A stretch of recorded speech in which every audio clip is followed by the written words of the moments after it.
everybody. Hello. Hi. Hello. Alright.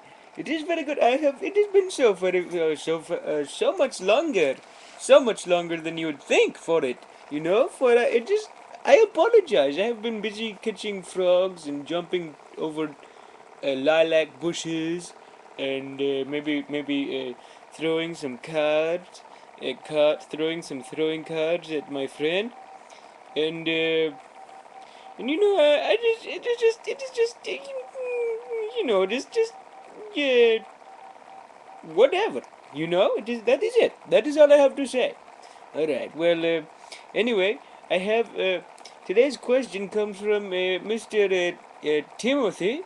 Mr. Timothy, who reminds me of Frodo. Oh, hello, Frodo, from the Lord of the Rings movies, and I have enjoyment of them, for they're like, oh, I have the ring of power, and I will put on the ring. I will put on the ring, oh, I'm invisible now. You cannot see me. You cannot see me. Oh, but look, I take the ring off. Oh, hello. Hey, I was here the whole time. I was just invisible. All right. So anyway, this question comes from Frodo, Timothy, and he says to me, "Dear Harmashid, uh, why is it? Do you think that cars do not have auto up buttons but only auto down buttons on their windows?" A very good question, for I have been wondering this myself. I was rolling down the window and I clicked it twice very fast, and the window went brrrr. This was in my friend's car, and I was like, "Oh, that impresses me. That has impressed me upon Rahad Mashid. I very much enjoy this. It happens to be as such. So that is the truth. And then I have, I look and I say, well, I click it twice going up, and it not go boop. But then I remember, back in India, it was in, I believe it was in, I do not know what the company of the car was called, but my good friend Pergun, he was, God rest his soul. I believe he is now living with his three kids in southern India. I believe that, yes. So Pergan, he worked at an automobile manufacturing company, and he was testing. He was just making sure all the vehicles worked. So he got in the car and he saw, oh look, it has an automatic up feature. How very appreciative. And he clicked it twice, and you know what happened? Pergam, he went from having this many fingers to having uh, these many fingers. For he was like, I wonder if it's strong enough to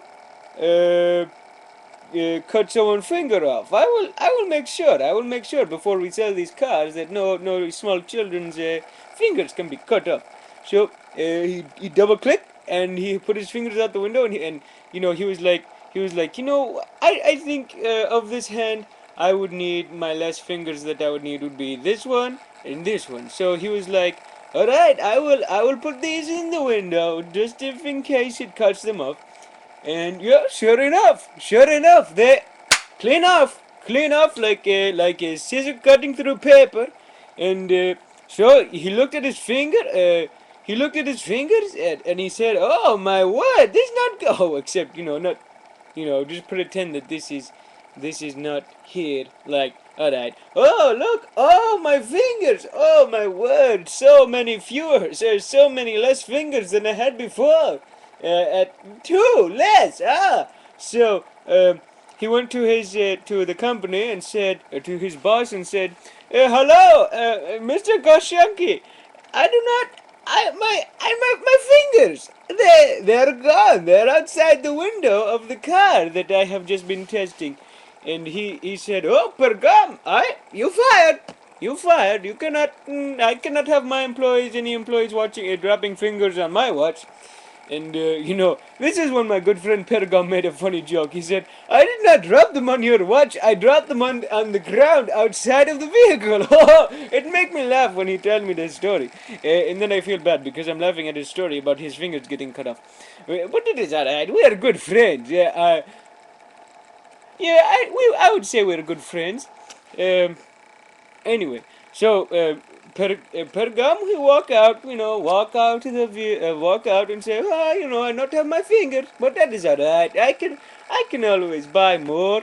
This man was not very bright, but no, yes, he's very smart. I was just kidding. Anyway, so he went to the market to buy some coconuts for his wife on the way home, and because it was such an exotic fruit, he could not, because he did not have any money, because he got fired from his job before he dropped his fingers. So, he went home and his wife got sad, and they had a pretty tough time for a while. And so after a while he became knowledgeable and skilled, and he learned to write with his left hand, because before he was right-handed, but then his fingers got cut off and he could not do very much with his. Have you ever tried? Try this. Try writing. So here, it is difficult, all right. So, whatever. Then he wrote with his left hand a letter to America, and he say, America and all other countries, including he wrote a letter to the world. He said, world, uh, uh, no car, please to have automatic roll-up windows, for they will cut your fingers off. And it was all right, and everyone said, okay, except for my good friend. He said, hook. Oh, it looks the same. All right. So that is why, my friend, that is why that there are no automatic roll-up windows. All right, in the car. Also, I have a joke. How? Why? I do not have a joke. I was hoping that a joke would come to my mind by that time, but it did not. Whatever. Next time, I will tell you a joke next time, unless you do not want me to tell you. Alright, whatever. Alright, goodbye, friends and neighbors. I will catch you later. Bye. Alright. Bye, Pergum. Oh no, I joke. I am not make fun of your fingers. Yes, I do. Alright, goodbye, friends.